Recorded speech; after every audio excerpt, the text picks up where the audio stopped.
Hey everyone, and welcome to a new video. I usually start my videos raising a problem or issue that needs to be solved by asking a question. Are you having a problem with XYZ? But you know what? I can't do that this time because most people who have this problem don't realize it. And it's one of the main issues I see in photos from less experienced photographers. One easy to screw up. In this video, I'm going to teach you my best tricks to nail what I think is the most important color in photography. It's the color white. Too bright, too dark, too blue, too orange. Let's fix it. Make sure to stay for my bonus tip where I share one of my tricks to turn this into this. My name is Simon d'Entremont and I'm a professional nature and wildlife photographer living in Eastern Canada. I make weekly videos giving you photo tips or taking you behind the scenes for nature photography. Subscribe if you want to see more.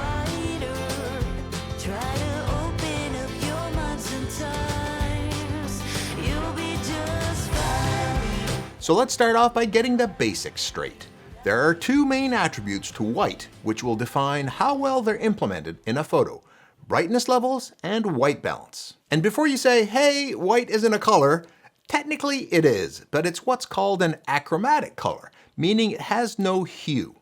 It's true that it doesn't appear in the visible spectrum of light, but it's what we perceive when we look at the combination of all the wavelengths of the visible spectrum together.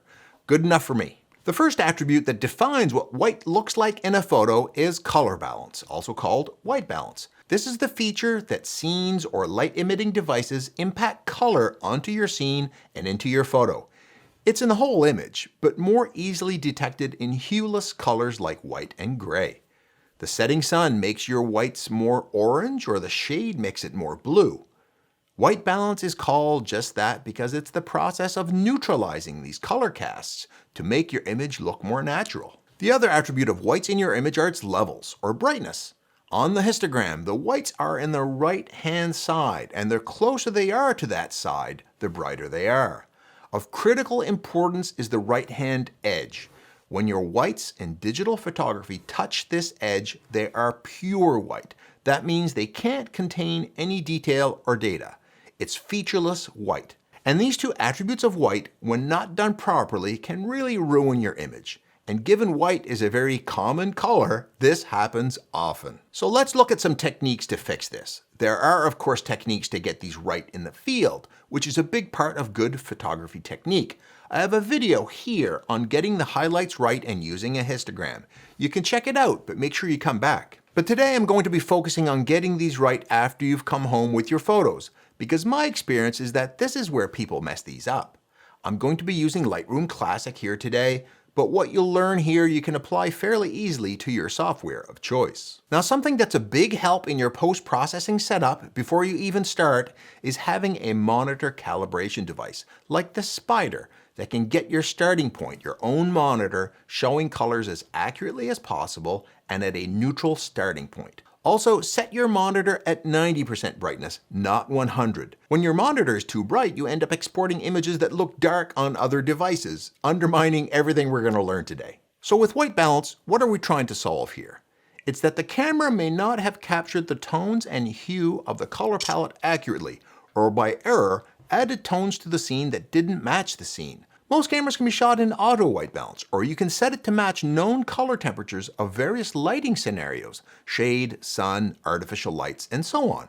I shoot in auto as it does a pretty decent job for me. Also, I shoot in raw, which allows you to change the white balance after the fact in processing without any penalty. One of the best reasons to shoot in raw. There are two easy ways to adjust the color balance of your photo. One is to use the predetermined color balance setting in the white balance tab. These are probably very similar to what you'll see in your camera menu. You can try auto, or you can select the one that best represents the situation you shot in. On most software, moving the temperature slider to the right will move it towards the orange, what we call warmer tones. Moving it to the left will move your photo towards the cooler or bluer tones. Let's have a look at a photo of mine of a bald eagle with a white head to help make our point. See what happens as I cycle through the various presets. The other method is using the dropper. You click on the dropper right here and take it over to your image and click on a gray or white part of the image. It then sets the white balance to what it thinks it needs to be. Also, we have snow here, usually a very reliable white, so we can use that. Now at sunrise and sunset there's a danger, and that's of whites that are lit by an orange sun. They're colored by the sun, and if you try to select them with a dropper, it will lead you astray. Let's try it on the snowy owl shot. This was a release at sunset from a local wildlife rehab. Using the dropper, it comes out too blue. What do you do then? Now I said Lightroom had two ways to adjust white balance. Well, that's true. There are two tools built to do exactly that. But there's a third way also, and it's the eyeball method, which means adjusting to taste. But you may be thinking, I just can't tell what looks right. Fear not, I have a trick for you. The trick is to over-exaggerate the colors, then make your selection. So crank up the saturation and vibrance to 100 each, then move the white balance slider back and forth until it looks like orange and blue are well balanced. Then reduce the saturation and vibrancy again. You can double click to bring them back to 0 and adjust saturation to taste. Voila, that looks pretty balanced. Using the eyeball technique, don't forget that you can adjust it for artistic interpretation as well. Sunset, sunrise, and warm scenes look good on the warm side. Because it was sunset for this shot, you can add some warmth back into it for artistic effect. Cold scenes look good with some blue, like in this photo of mine. And you may be saying, hey, changing the white balance for artistic interpretation, isn't that cheating? You see this all the time, but you might not know it. If you watch Game of Thrones, in the cold north, the scenes are always blue, and in the warm south, they're always orange. Now let's turn our attention to the brightness of the whites, rather than their hues. The big problem I see here are that the whites are too bright or too dark. Whites that are too bright have no detail in them. While this can be done for artistic effect, like in this photo of mine, in most photography genres like capturing the white dress at a wedding or the white feathers of birds, you want to retain some detail in there. On the other end of the spectrum are whites that were either shot too dark or in processing have been lowered in brightness too much. The issue here is having whites that aren't white anymore. They're gray. If I had a dime for every time I've seen a photo with gray snow, well, you get the idea. So the trick is to get the whites close to the brightest whites, but not blown out. Thankfully, Lightroom has a couple of tools to do just that. Let's start with a scenario where the whites are too white. Here's a photo of a fox that I took in challenging conditions. A dark fox in the shade, surrounded by sunlit snow. I exposed to get as much light as possible on my dark subject without blowing out the whites. Note that the histogram isn't touching the right-hand side, but it's very close. See this triangle on the upper right-hand side of the histogram? That's the reveal overexposure. If I turn it on and add only the smallest amount of extra exposure, we're blown out. Pure white with no detail. I'm so close to it that it actually looks pure white. Let's get a bit more detail in there. But if I raise the exposure to reveal more detail in the fox, I blow out the snow. But if I raise the shadows only to reveal the fox, and I lower the whites a bit, I can get a little bit of detail in the snow. That's what you want. I see some people lower the exposure too much and end up with gray snow. In this case, it's sunlit snow. It should be very bright white, but with a hint of detail. Now let's look at an example where the whites are too dark. Here's a bald eagle photo that I shot on the underexposed side. In a dark scene, I often underexpose bald eagles as their heads are so bright compared to anything else. So I need to change the white levels for this photo to be at its best. Let's look at the whites slider. If I leave it where it is, the whites are too dark. If I move it to the right too far, I risk blowing out my whites. What's someone to do? There's a tool built into Lightroom for just this. If you press the Alt key, that's Option on a Mac, while you slide the whites slider, the screen will go black, but start showing colors or white as they get overexposed and blown out. So the trick here to set the white point just right is to slide right until the highlights get clipped, then pull back a bit. That sets your white very close to pure white, but just short of it. See how it's made the bird's head very white, but still with details showing. Just what we want.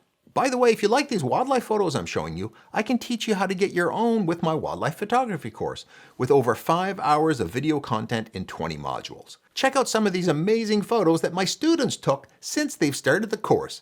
Details in the show notes below. Now, while this video has taught you to set your white balance and white levels properly, I should point out that these tools are not just about science, it's about art too. You can use things like white balance creatively to add artistic flair to your photos. Let's take this photo of a shearwater that I took out on a pelagic trip, that is, a trip out to sea to look for birds. The light was gray and flat, and it was hard to get pretty photos. But I did get the shear water gliding by the boat, and I got a reflection and smooth wavy patterns in the water. What can I do with this? Using the temperature slider, I can slide left and actually color the scene blue instead of flat gray. That looks nice. The problem is the bird has now been turned blue too. That's not good.